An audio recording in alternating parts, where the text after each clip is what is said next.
I was gonna No. ask for you to show us, but I shouldn't. I wasn't sure if you'd have a baseball, but I should have known you'd have one sitting right there. That's on me. Yeah. I And I then I kind of messed saw around it this summer. right when we jumped on. I was fired up. Sorry. No, it's not good. I've been messing around with I had like a sweeper at the beginning of summer, and then I've kind of like gravitated towards more like a gyro.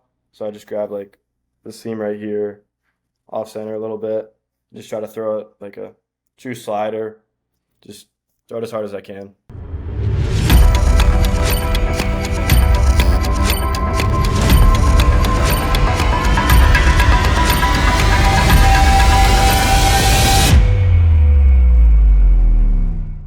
All right, episode 44 here of the Bullpen. Events are finally wrapped up here in Illinois, but we have quite a bit to talk about still. I'm lucky enough to have Kaden Wasniewski on. Later in the episode, he's the number one prospect in the 2027 class from McHenry. Future gamer this past summer, All-American. So appreciate him coming on. But yeah, guys, how you doing? I mean, we got some big news we'll kind of get into here, but how's everybody doing? I think I speak for the entire group. I don't know that anybody's over the moon on this Monday.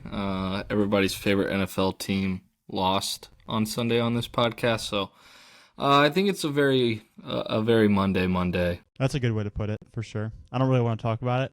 I think we got to stay away from that now, but that's a good way to put it. It's tough though when Cubs are done, baseball season's kind of over. You really get into football season. World Series though, right now, currently where we sit talking about it, it's 1-1. I thought that first game was electric with that pinch hit home run by Barger. Was it a grand slam? I think I just misspoke. Yeah, Yeah, the pinch hit first ever pinch hit grand slam in World Series history, I believe. Yeah, that ball. He was all over that thing, breaking ball, left too. I thought it was a really, really impressive swing. But hey, they're pushing the Dodgers more than the Brewers did, so hopefully we continue to get a good series, and I'll be watching that. I know Monday night is Game 3 here, so definitely be tuning in. But yeah, tough weekend of NFL. Penn State, anything happening there, Tyler, yet that you're hearing? Is there any new news coming across? No, I mean, I think they're narrowing down their list of guys. I'm not going to break any news or anything on this podcast, but I don't think anything's going to get done until like Thanksgiving weekend. Obviously, they can't hire anybody else's coach until then, so it's going to be pretty quiet. The crazy thing is, like, we were kind of talking before you hopped on, Drew, just all these jobs that are going to open. Like, Yes. Lane Kiffin's name's been thrown out for a bunch of jobs, but like, okay, say he leaves for a Florida or an LSU, that means Ole Miss is now open. Auburn's probably going to come open. Wisconsin's probably going to come open. Florida State might still even come open. So there's a ton of dominoes still left to fall. The coaching It's going to get carousel. crazy. Yeah. I am just blown away by Indiana. Yeah. I don't really get into college football that much, but I mean, what they did to UCLA. UCLA was what 3-0 since they made that change. Like I said, I don't follow it too much, and they just took care of business. It looked like that place was packed too at IU, which is really cool to see, because I know they had not been a football program powerhouse tradition in the past. But yeah, that's kind of what I was eyeing. Obviously, the Tony Vitello news, Gavin. I don't know if you want to get into that. Yeah, no, before we get into that, the buyouts with these college football coaches is insane. I don't know much about like the contracts or anything behind like the coaching aspect of it, I guess, and why they have these big buyouts or why they don't or whatever it may be. But Brian Kelly's was like apparently $54 million at LSU. It's insane to me, like how these schools are paying for it. I know like Penn State apparently had a donor that was saying that they were going to pay for James Franklin's, but these coaches are like making out like crazy for not maybe being as successful as they had originally wanted to be. Like, it's just crazy to me that that's what they're getting for not being good, I guess. Well, the thing... We have all the news here. How long was Brian Kelly there? 2 or 3 years? 4 years. Okay, it was 4? 4 years. And he had a 10-year deal? Yeah, and like the other thing is like they have all these like mitigate clauses, which means like these guys have to go look for another job. Like Franklin has to go look for another job, whether or not he gets a job. Like, so say, okay, James Franklin's buyout was $49 million. Say he becomes a head coach at North Carolina next year, and they're going to pay him $12 million a year. That means like they only owe him, that'd be like $37 million. Same with Brian Kelly. I want to say he has an offset or like duty to mitigate clause. So like if he wants to go find another job, like LSU's not on the hook for all of that money, I believe. But that's really a piece of it is like there's so many like clauses and like, I don't know, man. Like you want to pay me $50 million to just not work again? If I'm Brian Kelly, like, okay. Like why would you even coach again? Like, I don't know. I don't know. These guys are like alpha mentality, so I get it, and they don't want to go out that way. But man, $50 million, and I have to deal with all the stress of being a Power 4 head coach in today's college football. I don't know, man. Doesn't seem like that bad of a gig. And they don't have to look for a coaching job, right? Like they could get a job with game day, right? And that would be included. Like Franklin can do either or. He has to look for either a media job or a coaching job. So, like, Gotcha. He doesn't have to coach, but, like, if he went on, Big Noon or College Game Day next year, like, Penn State would just pay him the difference of whatever he's making with one of those networks. It's crazy. It really is. Talk about, like, the trickle-down effect of if Ole Miss opens, if Lane Kiffin takes a job. Like, to me, it's wild when these jobs open up and the schools, like in Indiana, are going to pay Kurt Signetti. Like, these coaches that are in a good position in their colleges, because these other schools aren't succeeding, they're going to get taken care of because that school doesn't want to lose them. So it's like it's a win-win almost for if you have a decent program going on, like you've got it made, it seems like. And if the fan base turns on you in 2 years, you still have it made. As long as you have a good agent and you're getting that contract worked out the way you should. Oh man, those guys! It's wild the amount of money in college football, in all of college athletics now. But football runs the show. The athletic director, I don't know if you guys saw this. The athletic director that hired Brian Kelly is the same one that hired Jimbo Fisher at Texas A&M. So Texas A&M, that was on record. That's the largest buyout ever to fire a coach was Jimbo Fisher at Texas A&M. Brian Kelly's now number 2.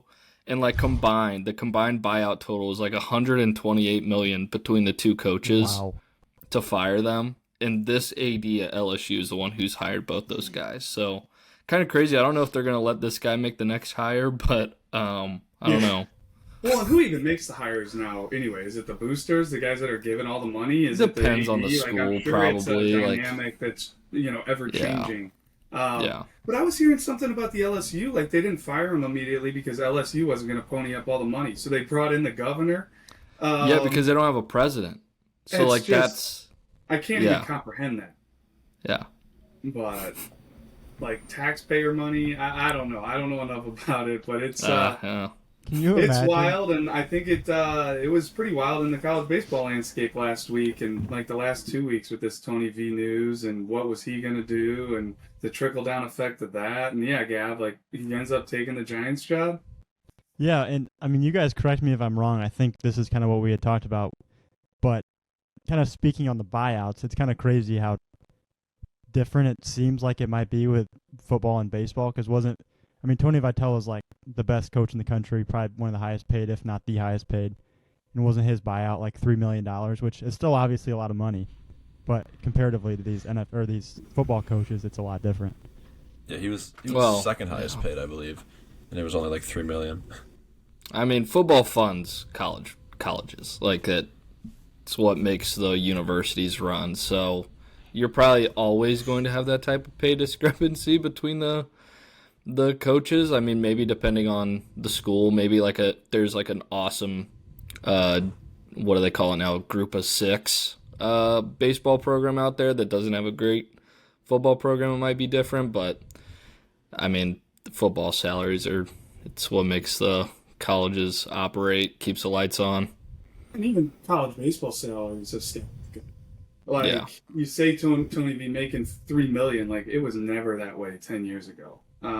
If a guy was making $1 million, he was one of the most, highest paid coaches. So, salaries across all college, athletics have been going up, and just the implementation of adding an assistant coach, to college baseball, a paid assistant, is a huge thing. So, you can look at it many ways. Like maybe they just chose the wrong sport to coach. But no, those baseball coaches are getting taken care of much more than they ever have. Yeah, but Tennessee they announced, I think it was on Saturday, that Josh Elander, their assistant coach and recruiting coordinator, is going to be their new head coach. And the video of the AD announcing that to the team, it was pretty awesome. We were kind of talking about it beforehand. They were all super pumped, and I think maybe the decision behind it, they knew that this would hopefully keep some of their commits, because it sounds like now, at least from what we've seen on Twitter, most of these kids are saying like, hey, I'm staying. Like, this is my coach. I'm all in on Tennessee now, which for them is obviously really good because they had probably one of the best, if not the best, recruiting class for the next couple of years. Yeah, it gave me kind of like, me and Tyler were talking about, like the Marcus Freeman announcement video vibes. Like, the kids clearly wanted him. It would have been a huge miss if they didn't go with him. That would have been a mass decommitment, I feel like, from a lot of those kids. But yeah, it's been really cool to see the love he's gotten. Just from local Illinois kids like the Tome Appenzeller, they were tweeting about it, and then I don't know, it's just cool to see that love. Like, losing someone like Tony V is obviously really tough, but clearly the kids like him, and it seems like he's kind of a guy. Like, he was the associate head coach, actually. He's been the associate head coach for a couple of years now. But like Dane, we were talking about the videos floating around of him being a TCU legend. Like, that dude was a beast. And so he can kind of to have your coach be a stud like that, and you can go watch video of your coach and be like, holy crap, he was kind of a guy. I think that can kind of help relate to the kids a little bit. Like, I don't know. Maybe it's not the best way of explaining it, but I feel like, the kids clearly gravitate to him. He's a younger guy, fun guy. So I think, Tennessee will continue to be kind of what they've been. Everybody has a different style. So I would not expect, Josh Elander to be, the next Tony Vitello, but clearly players loved him. Their offenses were always really good. He, was a huge integral part of their offense, and he was a huge part of the recruiting, building relationships, getting these guys on campus, having those phone calls. Yeah, I'm sure Tony Vitello's that guy. When you bring him on campus, you walk him around, you take the campus tour, you bring him into Tony's office, Tony seals the deal, right? But Josh is the one building and cultivating those relationships. And it's good for Tennessee. It keeps the continuity. They've, what they've done to that program, making them a national, one of the top, 5 to 10 jobs in the country. It's obviously huge, like what you guys were saying, getting those commits to all buy in and say, yeah, we're coming there. I was curious with when they opened it up and how it was open for 2 days. And they had their national search, and then boom, it was Elander. I know they interviewed a couple guys. They interviewed Coach Elander. I would love to know what that was about. Did they have to do that? Is that part of the bylaws? By naming Frank Anderson the interim, did that then make it easier to hire Josh? I really have no idea, but to me that was really curious, how quickly it was open and how quickly it was closed. And hey, any of the kind of unknown out there, they kind of shored that up in a hurry. So that was just some intriguing parts that I had to it. Yeah, one interesting thing that I noticed about it, which is a super small and even silly thing about it, was I've always known and recognized Josh for his beard, right?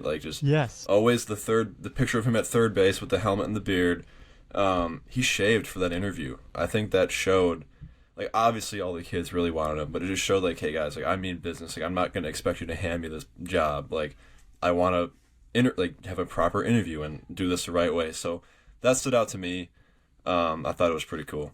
I speaking of the whole interim head coach, putting Frank Anderson as interim for 2 days or whatever it was, they had also announced that they wanted Elander to be a top candidate for next year, which I thought was interesting that they had said that, and then obviously 2 days later he became the head coach.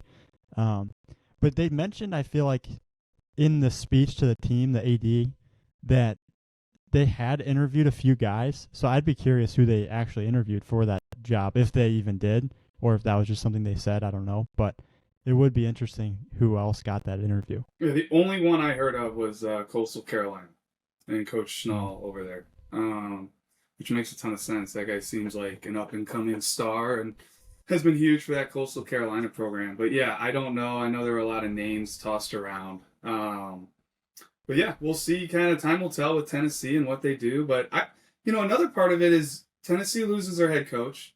Coach Elander now goes from recruiting coordinator, associate head coach to head coach. Who bumps up? Who bumps up in their staff? Do they bring a guy in? I don't know if they've already named somebody. I don't know if they had a volunteer that they've been kind of cultivating this, for the next step. But I would love to hear, like, who is going to be the recruiting coordinator? Does Josh Reynolds' job change there at all? He was on our podcast last year. He had just come to Tennessee from Cincinnati. Like, what does his stay the same? Does everybody, stay in place in Tennessee? Do they bring an outsider in? And then, did anybody go with Tony to the Giants, or was it just Tony? I'm guessing the Giants have a full clubhouse staff on hand. Did Tony have a say in anybody else that was going to be, with him on the bench? I don't know those answers. I haven't heard anything on that, but I would be curious, because being a head coach is very different than being a recruiting coordinator. Coach Elander's not going to be able to be on the road probably nearly as much as he was before. All the stuff that being a head coach forces you to stay on campus, whether it's head coach meetings on campus or just being around for recruits that come in. It'll be very, very interesting. I thought it was really interesting seeing all the former players rally behind Elander on Twitter. I'm forgetting some names, but a lot of big names that were vital to their success over the past few years were really hammering that Elander was the guy on Twitter. So I thought that was a really cool part of it as well. It seemed almost like the outpouring was, how do you not give it to the guy? Like, if he has this many people that have been in the program talking him up, it seemed like they made the right choice. And I agree, Dane. Was one of them like Christian Moore, maybe the second baseman that hit a bunch of home runs? I could be getting the name wrong. Right-handed bat, though. He tore it up a couple years ago. But yeah, clearly people like that guy. And he can coach, he can recruit, and now we'll see if he can handle the game situations that come up with being a head coach. Like, having a pulse on your team is huge. But then all the little things with handling a bullpen, over a conference weekend, and then the midweeks, and when to pinch hit, different game situations that, he's probably in Tony's ear about, hey, this is who I want to pinch hit, this is what I do. But when you're the guy that has to make those decisions, it all comes down on you. It is a different beast, and some guys flourish in that, and some guys necessarily aren't the best at that. But to me, that's what makes the best head coaches. He can clearly relate to players. Now it's how can he handle the game situations and the whole 56 game kind of grind that goes with it. I saw even one of the volleys was tweeting about it. So to have support within your own staff and publicly, letting that be known is really cool, and just proves even more that that was their guy all along. All right, so the past few weeks we've been kind of highlighting some minor league notes, so highlighting prospects or Illinois products that are now in the minor leagues and had good 2025 seasons, and even 2024 seasons, just kind of talking through some minor league notes. But this week we have some stuff on the Arizona Fall League. So Tyler, Drew, I don't know who all has some stuff on it, but feel free just to get in here and talk through some guys. Drew might have more on these guys personally. These guys all predate my time with prep baseball, but 3 Illinois products that I feel like are off to good starts in the Arizona Fall League. Got Luke Adams so far through 13 games. He's got 13 hits, 3 doubles, 2 homers, 8 RBI, 10 walks, 2 stolen bases. Good for a 992 OPS at this moment, which is very solid. And then you got Sam Antonacci, 11 games, 16 hits, 2 doubles, 2 bombs, 8 RBIs as well. 9 walks to 7 strikeouts, so he's walking more than he's striking out. 8 stolen bases as well. And then he's got an OPS over 1,000 right now, sitting at 1,017. So 2 hitters, 2 Illinois products with the bats that are doing big things down there. And then Jack Mahoney out of St. Viator. Through 3 games, he's got 9 innings pitched, giving up 4 runs, no bombs, and he has 7 strikeouts so far. So early for pitchers. They're obviously usually pretty conservative with arms down there. A lot of times it's just get more innings on your total workload. But one thing those three guys have in common, they were all future gamers. Sam Antonacci was a future gamer, Luke Adams was a future gamer, Jack Mahoney was a future gamer. Sam Antonacci, like, what I love about him is since the moment we saw him at a young age, like, he has just continued to get better. He was not a guy when you saw him as a freshman or an eighth grader, you'd be like, oh yeah, that's going to be a double A, with the White Sox doing what he's doing in the Arizona Fall League. He always had really good bat to ball, but, for me, it was unsure if he could stick up the middle of the infield defensively. His foot speed has continued to get better. Like, he's stealing a ton of bases and so awesome to see. Went to Sacred Heart Griffin. And then you got Luke Adams. And the Brewers took him out of high school, third baseman out of Hinsdale Central. And just, he always checked a ton of boxes from a tool standpoint, had big arm strength, had huge bat speed, could really run for his size.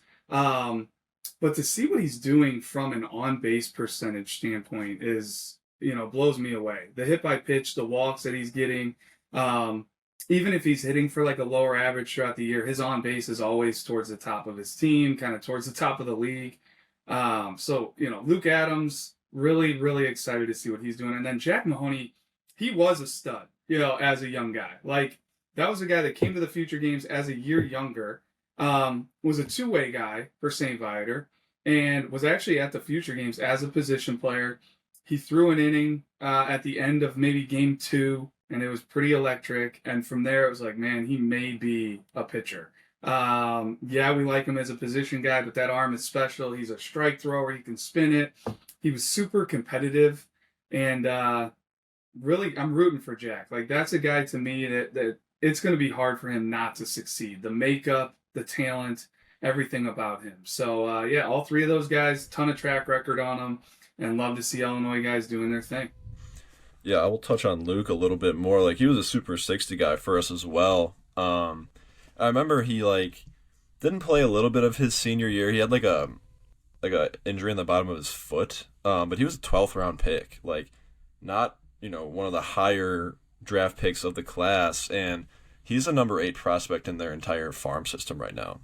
So just credit to him for, betting on himself, signing out of high school. He signed for about 6th round money, but he was 12th round pick. I know that we always say, look at what they signed for. Totally. But still, it's really cool to see him number 8. And they're saying the ETA, I don't know how accurate this is, but ETA to, when they predict him in the big leagues is 2026. So we'll see about that, but just really cool from him. I don't know how he's defending. I would love to get an update on Luke Adams defensively at third base, but you bring up the fact that he had an injury on the bottom of his foot his senior year. I remember watching him, and it was one of the reasons I was like, well, he'll probably go to school. He was committed to Michigan State. I think I saw him at Lyons Township, and he was just smashing balls. And then running a 11-second home to first. He had to hit the ball deep into the outfield to make it to first. That's how bad his foot was. But it speaks to the grinder that he was, too. He's out there playing, and clearly could still handle the bat, but could not run.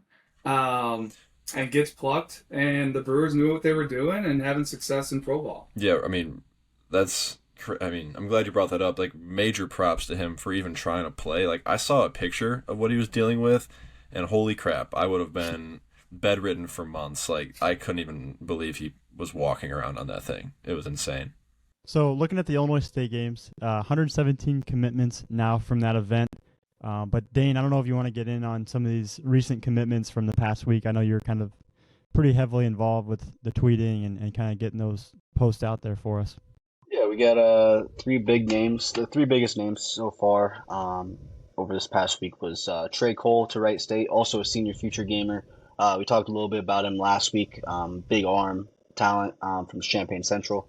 Isaac Harris from Joliet West committed down to Coastal Alabama South Community College. And then Shane Torres over this past weekend committed to Oakland up in Michigan. So that's 2027 off the board. That's a top 35 in the 27 ranks. But the numbers keep rising, and it's really cool to see. But yeah, there's been plenty of names coming off the board for sure. Shane Torres is a great one for me. Like, he was a guy we've kept close tabs on for a while now. Pretty electric left-handed bat. Like, the left-handed bat is his calling card. I think Oakland there is going to get a guy that could potentially fit in the middle of the order, type of hitter. So Wabanzi Valley, they've got a couple other guys over there too that are going to be worth keeping an eye on. But I really like Shane Torres. Yeah, and then the unsigned senior event was, a couple weeks ago now, up there at the Max, and there's 3 commitments from the event already. Hayden Ralston is going to Blackhawk Junior College. Jacob Otsby is going to St. Xavier, and then A.J. Lawrencell committed to North Central College. I don't know if there's been any more since I updated that sheet, but those were the 3 that I saw last week when I was going through it on Friday. Yeah, still those 3. Although I saw Andres Aguirre just committed over the weekend as well, so we just haven't gotten to that one yet. Going to South Suburban, and he was a guy I think I touched on maybe the podcast last week or the week before, just about liking him on the infield. He's been a guy we've been tracking for a while, so congrats to Andres Aguirre there as well. And then we have 3 hot list topics left. I've said it the past couple weeks, but we gotta start adding some more to our list. But we have best two-way athlete, best fastball, and best just athlete. So let's see what we got here this week. We are going with best fastball. Jack Bauer cannot be talked about. Well, and let's shout him out, because it is on a different level what he did this past spring, touching 103 on somebody's gun. Tyler was seeing him like 100, 101 in a start, I think, early in the spring. And even late in the playoffs, I saw it up to 100 after he had, logged some innings by that point. And then we saw him this fall getting tweeted out down at Mississippi State, touching 101. Yeah, it's an electric fastball, especially when he's left-handed. And he gets like crazy horizontal, high spin. He can throw the slider. So yeah, a lot can be said about Jack Bauer there, but I agree. We're sticking with 26s, 27s, 28s, 29s, correct? Like, we can't talk about because like Brandon Shannon, he had a really good fastball too, and he loved showing it off in the playoffs there against Brother Rice. Because he'd be one that would be up on my list as well. So, all right, 26s, 27s, 28s. I've got a couple guys that I'm looking at. I'm going to kind of try and dig into some of their data because I might not be looking at velo as much, but maybe movement. I mean, there's a lot of guys jumping out to me in the 26th class. Yeah. Tyler, what do you got? You're itching too, I can see. Right at the top of the board, really. It's a guy that's just been on a huge upward trajectory for me. Well, I've already talked about this guy for a different hot list segment, so I just want to throw it out there. Is that allowed? Because I'm not married to it. Like, you guys can tell me I need to pick somebody else. It's not. I don't think it's who you're thinking either. What I like about this category is there's so many arms. They're like, if you had 2 guys, I'm all for you. Shouting out a guy maybe after we go around once. Well, I don't have 2 guys. I have 1 guy, but I've talked about this. I'm saying, like, maybe you can, choose him, but I'd rather you choose somebody that you haven't talked about as well. Like, I would love to spread the love. All right. Well, then I should not go first. Yeah, Dane, get in there. What do you got? I'll go after you, Dane. I got somebody too. All right. I'm gonna go with senior future gamer and recent Illinois Chicago commit Ryan Harris. Down to senior future games, we saw him up to 93. This spin rate was sitting average 2,400, topping out at 2,600. Really, really loud fastball, and a great get by UIC. All right, I'm gonna go then. So I mentioned him, I think, after the Illinois State games, but we didn't really talk on him a ton. I'm going to go with Charlie Spohr from St. Anthony. He's a 2027 that's uncommitted. At the state games, his fastball is up to 91. Obviously, pretty good velo there for a 27, but if you watch his video from the state games that we have in his profile, I believe it's at the 30-second mark.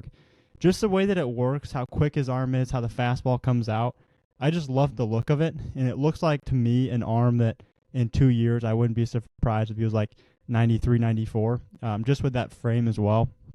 So I'm going Charlie Spohr here as my best fastball, but I do have another name that I will talk about after you guys all go. I'm going to go with Dodger Frederick out of Lane Tech. This is a 2028 Obviously very advanced for his age, especially in the velocity category. But for me, with his fastball, it really plays with true sink. Saw it in the spring, 86 to 88, and he throws strikes with it. At our state games, he was up to 91, which super impressive for his age again. But the fact that he's as young as he is, he's able to locate his fastball, and it's not just a straight fastball, just a boring, four-seam fastball that has zero movement. It plays with sink, and he gets swings and misses in the zone, which to me is very impressive. But that's who I'm going to go with. I really liked it this spring. It's one guy I'm just really excited to see next spring. But yeah, Dodger Frederick. Yeah, I got two guys. Okay. Love them both. Okay. I'm going to hop in here with another 2028, Colin Lawler. Now, he's an interesting one because, Frederick, he's 92 miles an hour, right? Lawler is not there yet. He's more low mid-80s, but he's overpowering dudes with an invisible fastball at like 80 to 83 just because he hides it so well and it comes from such a tough angle and it's got really good running life through the zone. But it's just a deception with him. Like, that thing jumps out of the hand.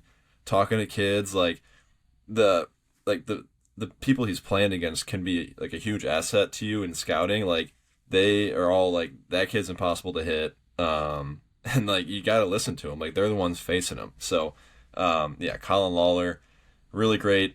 3 pitches for strikes, but the fastball is kind of what sets up that whole arsenal. So he's a really fun one. We got him number 8 in the state right now. Did everybody go? Did we go all the way around the horn? So yeah, Pete, you mentioned like, hey, the players will tell you, the swings will tell you too, and that's kind of where my head went with like this best fastball is like, who gets the ugliest swings on a fastball? I would love to just go Kaden Wasniewski because he's got the velo and the command, but I'm not going Kaden, although I really do like his fastball. I'm going 2 guys that were at the state games.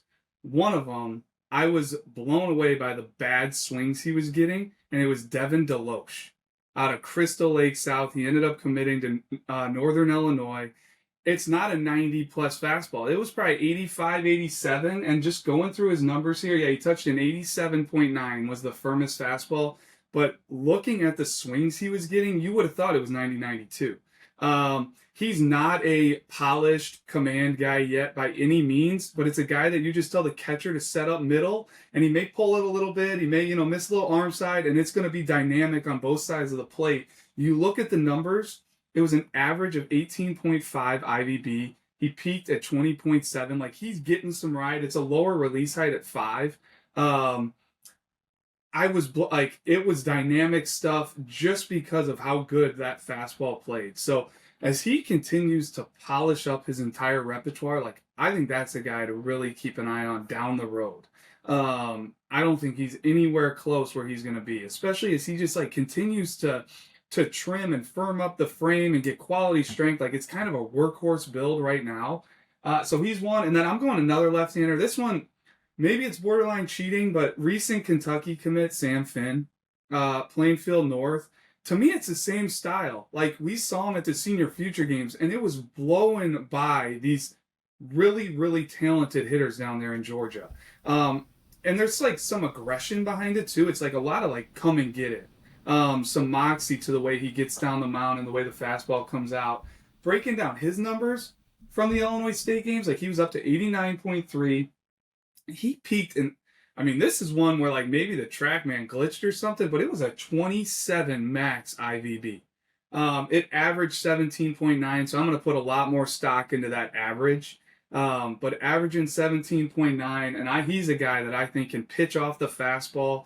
And then you factor in that breaking ball he throws and the way he, was pounding it like for strikes, and usually he's pounding it with the fastball, but like landing it for strikes consistently even made his fastball play up even more. So those are 2 guys I love. Big fan favorites there. Sam Finn at Plainfield North going to Kentucky. He's a 2026. So is Devin Deloche. And I could keep going. But there's a lot of good fastballs coming out of this state. Well, I'm glad you went the Sam Finn route because that was who I was alluding to earlier. Whether or not you did that on purpose, I don't know if you saw. Okay, but yeah. No, I'm glad you gave him some love there because that's the name I was alluding to earlier. Hey, one other guy, like 27, Liam Nash. He's a guy that his velo is like really just continued to tick up from the future games. I know he was like basically sitting low 90s. It's a really big frame and it's easy velo. That's what I like about the Liam Nash fastball is it comes out and it's like, wow, like there's some sizzle to it, and some clear jump from the side when you're watching it in the dugout. Yeah, if you guys don't already know, I love like a deceptive fastball. So I think that Jimmy Benson needs to be mentioned, and Mason Breach. Like two of those guys, the lower release height kind of from the hip. I mean, it's got to be impossible to hit, and clearly it is pretty impossible, like with the swings that they get. Very funky, very unorthodox. It's not, not your iron arm pitching machine that they're probably used to seeing from a lot of those stock arms. And then Colin Doyle, another one. Now he's more of the traditional more over the top type arm, but just being six. Oh man, I'm gonna get memed for this, but 6'7", and then like he's the ease of the operation. And just like the basketball player, the athlete, like, man, I just love the way his fastball comes out. But yeah, those are three guys that I got. Watching the Bears game yesterday, my 6-year-old, something happened on the broadcast where they said 6'7". Dude, he started saying it. My He had never fiance said it before. The fact that he's picking up on it at the age of 6, I was just like, you got to be kidding me here. My fiance's mom at 60 years old was saying it because she went to Arizona and was like around the little kids, and she was saying it right. She's like 6'7", and she was doing the whole thing. And I was like, oh god. He was doing it. I was like, what is going on right now? It is the most mainstream meme of all time. That's classic. But yeah, no, Doyle 6'7". He's a guy like we invited him to the future games. Couldn't make it for some reason, but like we really like him there at Downers Grove North as well. Uncommitted 2027 to keep an eye on moving forward. But yeah, Pete, kind of along the same lines as that lower slot pitcher, Wade Osment, committed to Illinois, future gamer for us this past summer. I was watching his state games video that he has in his profile, and just the run that he gets on his fastball is really impressive, and it gets a lot of swing and miss, it looks like, too. And then obviously he's got a good breaker, but his fastball averaged 18 inches of horizontal at the state game. So just a really good fastball there that I wanted to mention. He may get the most horizontal movement of any pitcher in the class. And then his showing down there at the future games for Team Select was unbelievable.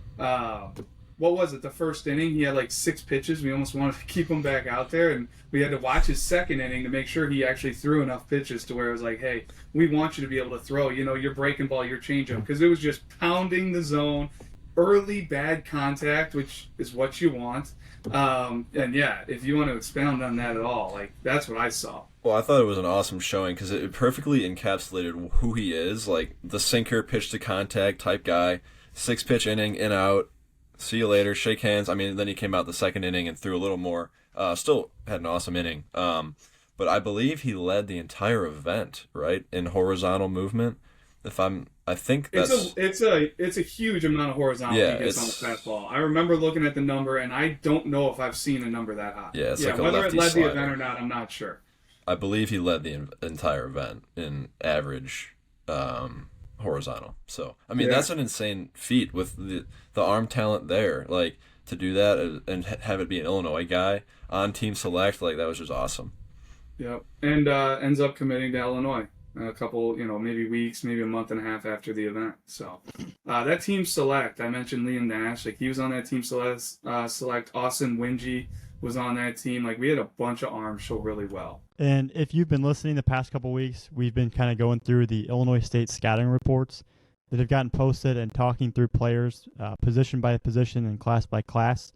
So this week, we're going to be talking about the pitchers, and specifically the 2026 pitchers. We released it as a right-handed pitcher story and a left-handed pitcher story. Today, we are just going to talk through the 2026 pitchers, both right-handed and left-handed, and we're trying to get guys that were not ranked in those stories. So guys that were not ranked in the 2026 pitcher stories. So if anybody wants to start us off, feel free. I'll kind of kick it off to you guys. I got a handful of names, but I'll mention my first one and then we can talk about the other ones later. But one arm that I loved from the event that is still uncommitted, in Jaquez from Oswego. Um, Man, I mean, he could have even been mentioned for the fastball, even just like there was something to it that day. Like it was coming out really good. It was 85 to 87. It was riding through the zone, getting some ugly swings. But for me, the separator was the slider. Like it was sweeper type shape with sharp action, late break, spinning over 2,500 RPM, and he was even showing a changeup too. And he was showing similar shape to the fastball, but he was killing spin on it.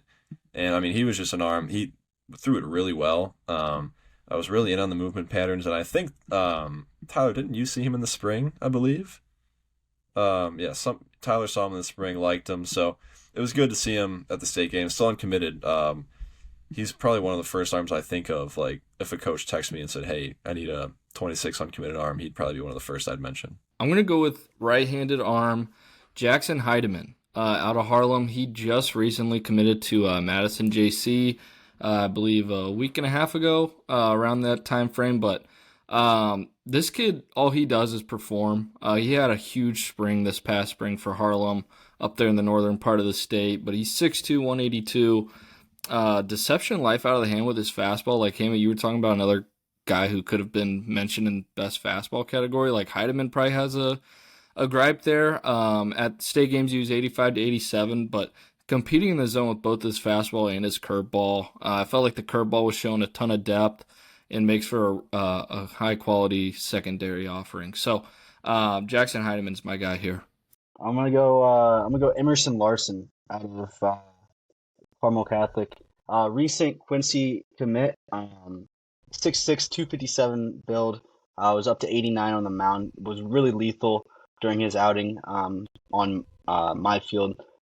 Only showed a fastball slider mix, but it was effective enough to keep hitters off of him. And I'm gonna go Emerson Larson for my first guy. I have a couple others, but I'll stay low key with those guys for now. Right-handed pitcher Trey Hogard from Unity, uncommitted arm there. The reason I brought him up is I saw him a couple years ago, which I've mentioned before. If you've been listening to this consistently, but I saw him. I think it was 2023. He was a freshman. Low 80s guy, but it was kind of interesting. Fast forward to this past summer at the state games, he was 85 to 88, averaged 2,400 RPM on the fastball, 74 to 76 mile an hour slider, averaged 25.56 RPM on that. Also threw a changeup as well, but he's got a pretty quick arm. Probably has some stuff in his delivery to clean up a little bit just to be more fluid, but quick arm, 6 foot, 173 pounds. Interesting uncommitted arm there out of Unity. We talk about some far too early, selections for next year looking at high school teams, but team that just took home the 3A state title, St. Lawrence, John Strakowski. He's committed to Lakeland, but he was instrumental. Like Jimmy Benson, Sam Chin, and John Strakowski were huge arms for St. Lawrence all spring. I've long loved the movement patterns and the way he gets down the mound. To me, it's a starter profile.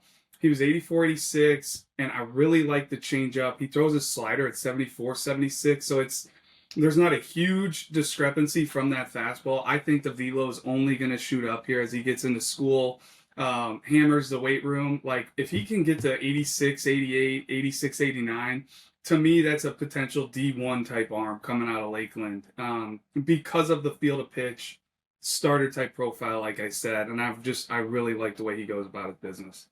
I can add one more uncommitted arm that I really liked from the event. A left-hander, Callum Morrison from Lake Forest.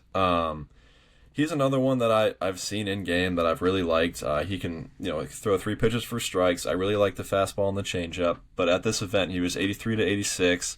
We've seen him up to 88. Kind of got that natural arm side run to it, like a 3/4 slot. The changeup is kind of in that 75 to 77 mile an hour range, kills some spin, but it's got like the depth and the arm side movement to it, similar to the fastball. And then the slider's got like a shorter, more bullet shape, but he's just an arm I've liked for a while. I feel like he deserves a mention, being uncommitted as well. Yeah, I'll throw in TJ Heatherly. He's an uncommitted arm from Galesburg. He showed well during the event. just another physical arm, right-handed arm. Was up to 88 during the preseason Peoria ID. At this event, he was mid-80s.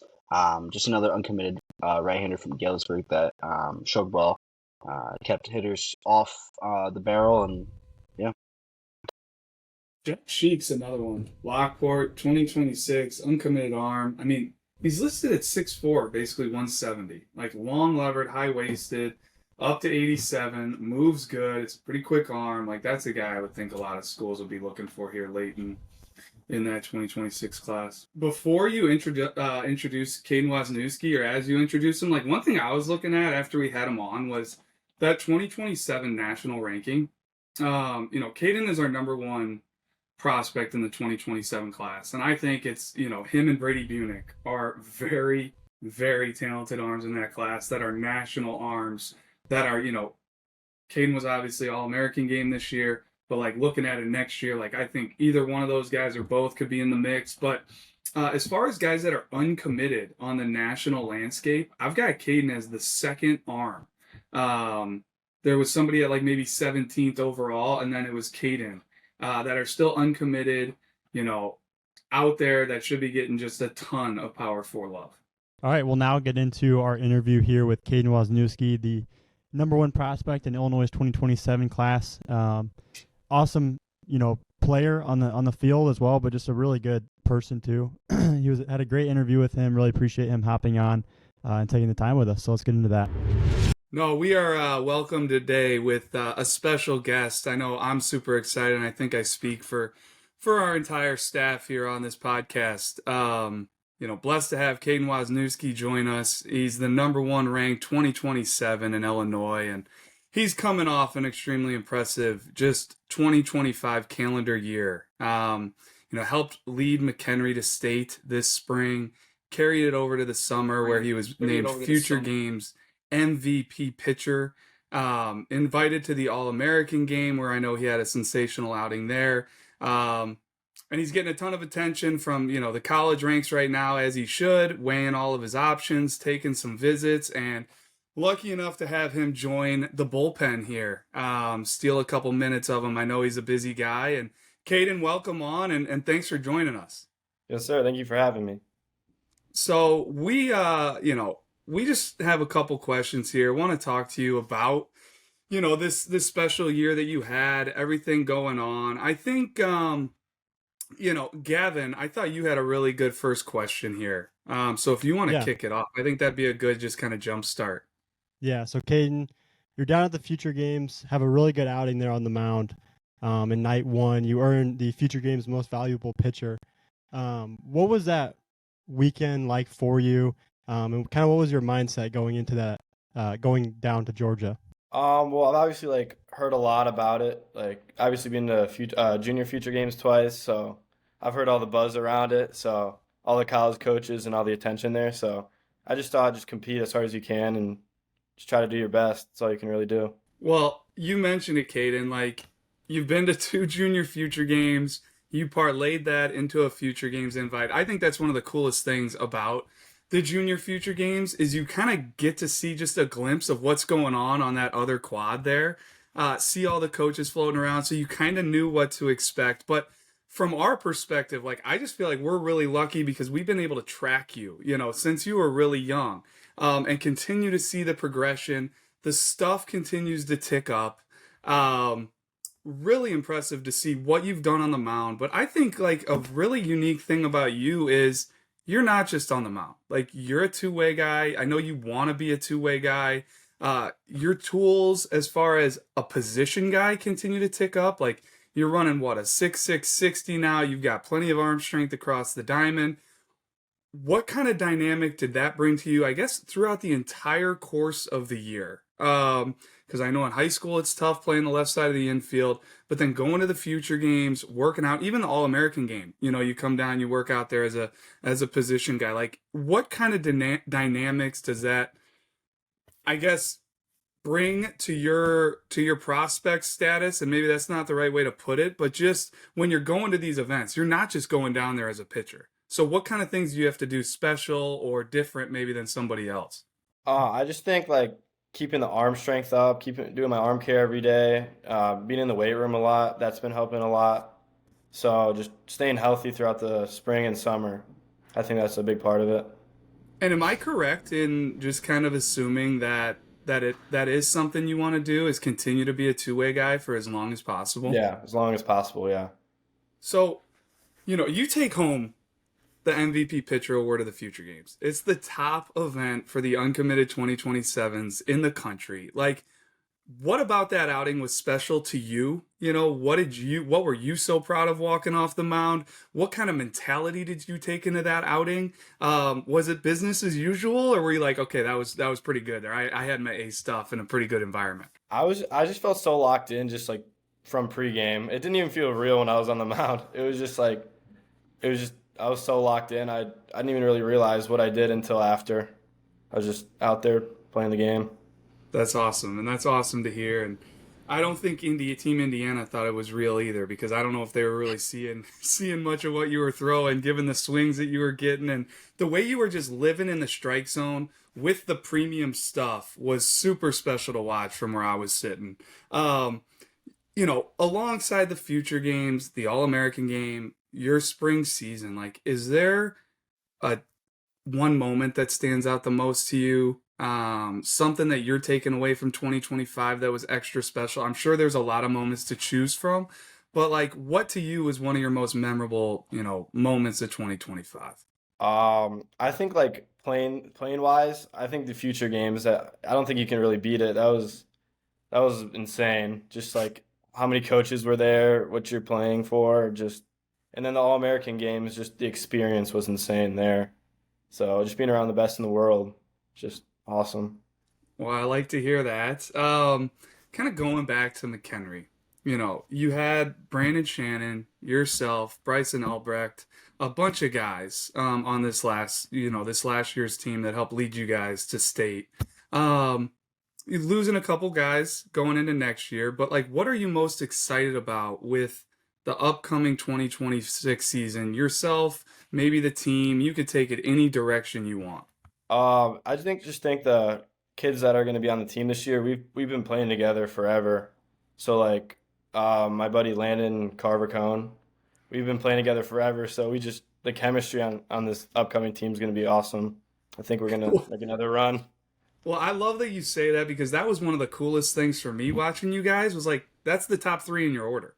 You got Carver Cone last year at leading off, then you had Landon Clements, yourself hitting 3-hole, and you're all coming back. Not only for like this 2026 season, but the 2027 season as well. And the fact that you guys already kind of punched that ticket to Joliet, obviously you're going to need to replace some pieces. Like Brandon Shannon was one of the best arms in the state. But I'll say this, like, you didn't even really throw that many innings this spring. So that's, from where we sit, like, that's pretty exciting. Like, I don't think you guys should drop off much. Is there anybody else in the program that's like ready to take the next step, or somebody you would want to call out? And if you don't want to call anybody out, no big deal. But how is McHenry looking outside of those three? On the mound, Scotty Cole, he's been really well for us, for sure. I think he's gonna like jump up a lot, and he's gonna be a big part of our next year's run. Love it. He's also like a two-way guy too, right? Yeah, like, I know absolutely. okay. Kaden, I would love to know some goals for this coming year, whether it be, a metric, or, in the weight room, like you're trying to put up a certain number in a certain lift, or just anything really. Just what do we got going that you're looking forward to this next year? For the off season, I just want to gain some weight. But I tried last off season, it just wasn't healthy weight. So I'm trying to get to like 185 with all the like the explosiveness, the twitchiness still. Kaden, I'm gonna hop in here. We talked a little bit at All American game just about kind of how the recruiting process was going up to that point. Since then, how's it going? I don't know if you want to get into like where you visited, where you're going to visit, but feel free. But also, like, I guess a question before that: how busy were you on August 1st? I'm sure your phone was buzzing from the time you woke up till the time you were going to bed. Maybe for the listeners at home and other kids that listen to this, Kind of talk about how crazy that those first couple days were when they could start talking to you. Yeah, I was in California for the area code games, and I think it was about around like 9. I had some calls coming in from like the east side of the United States.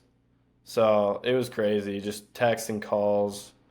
It was like till the 5th. It was a lot for sure. And then building off that, how is the process going? How many more visits do you have? Do you have kind of like a timeline in your head of when you want to maybe commit to a school? If not, obviously no big deal, but like, what's the process like for you right now? I've narrowed it down to like my top 5, and I'm hoping to make a decision before Christmas. So Congratulations on everything. You guys, this all started this year with McHenry's run to state finals, kind of piggybacking off of what Drew was asking you earlier. What made that group special this past spring, that McHenry squad? I just think again like the chemistry we had and that we're gonna continue to have, but the kids on that team, like obviously Brandon Shannon, just our order top to bottom, we're just a good group of kids and we played together well as a team. Just fought. I'd love to get in here, kind of going off of what Tyler was just talking about, kind of about recruiting. What do you value the most in a school, and what has been your favorite part of the recruiting process so far? I'd say just like connecting with the coaching staff and just like feeling like it's a home there when I visit there, and yeah, just makes like it feels home, feels like where I want to be.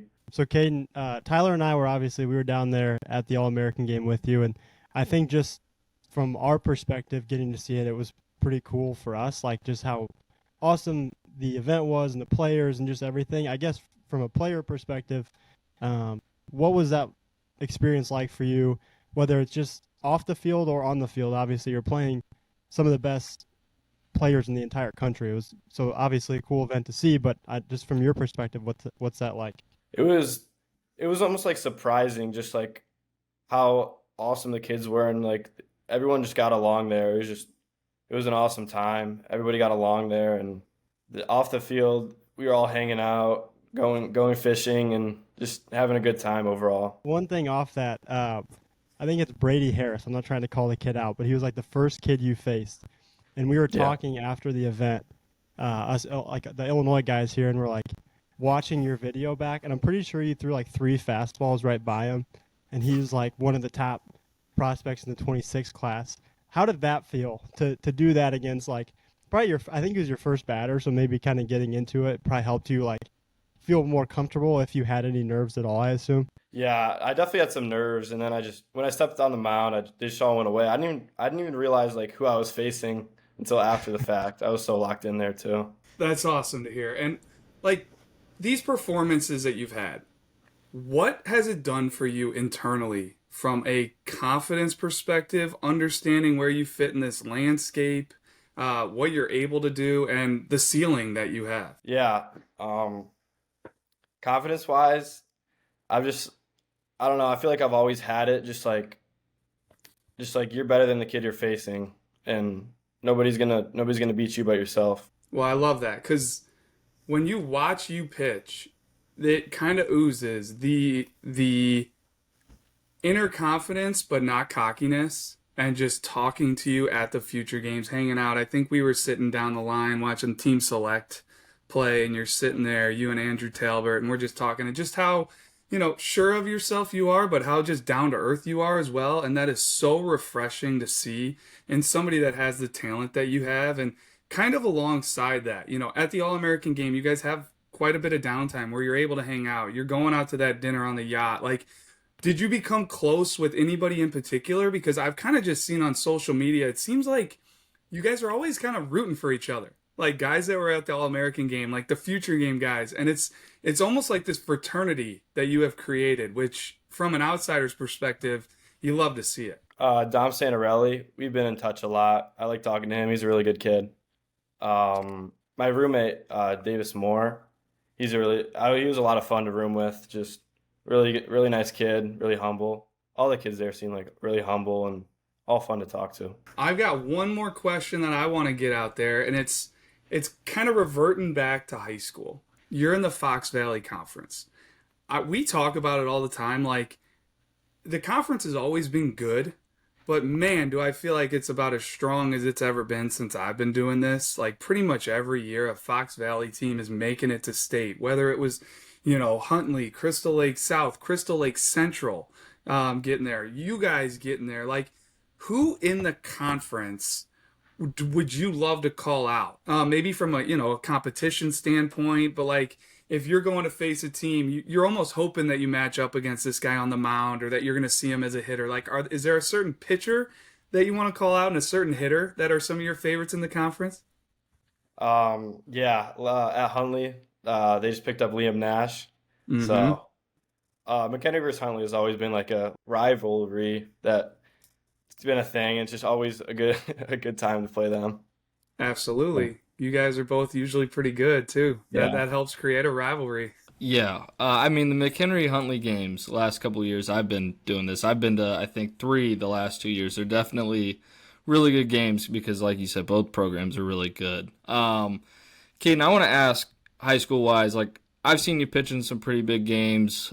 Personally, is there a certain game that kind of sticks out to you that's maybe been your favorite to pitch or even play the field in? I know this past year there was kind of a crazy game with Prairie Ridge at the end of the year to settle things in the Fox Valley. I obviously saw you play at state as well. But is there like a certain game up to this point? It's kind of crazy that you're only a sophomore and you've played in as many big games as you have so far, but is there a certain game that kind of sticks out this far into your high school career? Yeah, I would say that the Brother Rice game in the semifinals. I knew we were going to win from the first pitch. We had so much confidence on our team, and we were all so locked into that game. We just knew we were going to win. Yeah, we actually used that as like our game of the year. As we picked it as like a game of the year for our national Hotlist a couple weeks ago. So that's a great call. I mean, that was a heck of a game. I mean, myself, Drew, I think almost all of us were back there behind home during that game. And it was crazy. A great way for your guy Brandon Shannon to go out as well. So, right. Kaden, I'm curious so Drew kind of asked like maybe like best hitter or pitcher you faced in conference, but just in general, since you started playing, who is like the best pitcher that you've faced? And then also when you're pitching, who is the best hitter that you've faced? I'd say the best pitcher I faced has definitely been Ryan Sloan back in freshman year. That was just electric. The whole crowd just went crazy when he was hitting 99 on the first pitch. That was insane. And having to face that as a freshman, get out of here. Oh, I feel for like you. That's probably how about some that guys too. feel against, facing Kaden Wasniewski or facing Brandon Shannon last year for sure. Yeah. Did you have a I think we follow-up saw- there, Gavin? No, I think we've talked about that before, Caden, because I think we all saw a video. Someone had a video of like Ryan hitting 98 or 99, and you're up to bat, and you just take a big hack at it, and it wasn't like you were like way late or anything like that. We were like, oh dang, he's like on time, like 98 coming in here. So yeah, I remember seeing that come through. That was pretty big time. What about? Did you ever face Brandon Shannon like in practice or anything? Did you? Yeah, I faced him in a inside winter. I claim it was Those a are always base hit. tough But, ADs. yeah, I claim it was a base hit, but I don't know. It might have been a rollover. He was like I don't 96, know how hard he's 97 throwing. there. There was probably some exit velo on that hit. No, he was like 96, 97 there, so that was insane. All right, I have one last question. So last year we had your head coach, Coach Rockweiler, on at the IHS BCA convention, and off record he was kind of talking about how you and Carver Cone kind of have a friendly competition. You guys run sprints and stuff together and see who's faster. Now, in our database, you are still faster off a 60 time. You have a 6.54. Carver has a 6.64. Is that still the case? Or I know Carver is kind of battling back from injury, but when it's all said and done, do you think he's going to be faster than you, or are you always going to be faster than him? No, I will never accept that he's faster than me. We've always just competed against each other and everything, so never Love can it. accept that.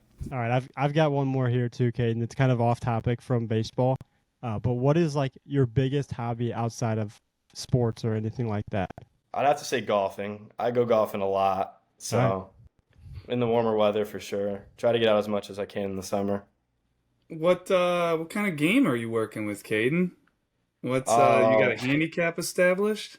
I don't, but Mm. a lot of long drives, not a lot of putts falling. Okay. What kind of shot shape? Is it a draw? Is it a slice? Or a It's fade? more. I try to hit a draw. I try to, Okay. but sometimes it slices a lot. What's the course up there? Is there a decent course in the McHenry area, public? Are you playing private courses? They already got you out there like hooking you up, or what's the deal? They're not very nice around me, but there's like a place called Oak Grove we go to a lot. It's pretty cheap, but it's Yeah, nice. Well, yeah. perfect. Got to get the value.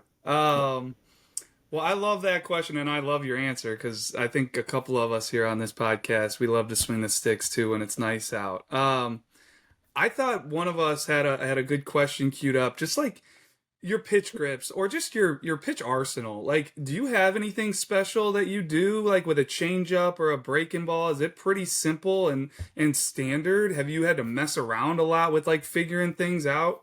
How's that process been?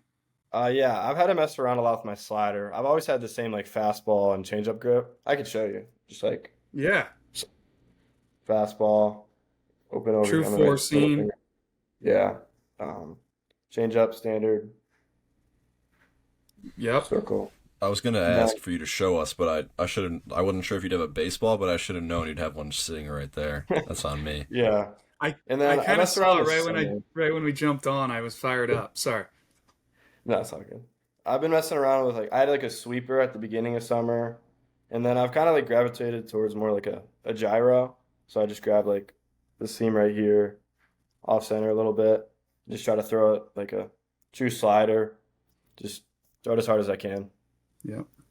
Now, do you have any like mechanical cues that you use? Like, I know people are thinking like load in the back hip or whatever. I don't know if there's anything that you think of particularly, but Yeah, I just think just be smooth down the mound, just ride it out as long as possible. Don't fly open, just stay to the catcher.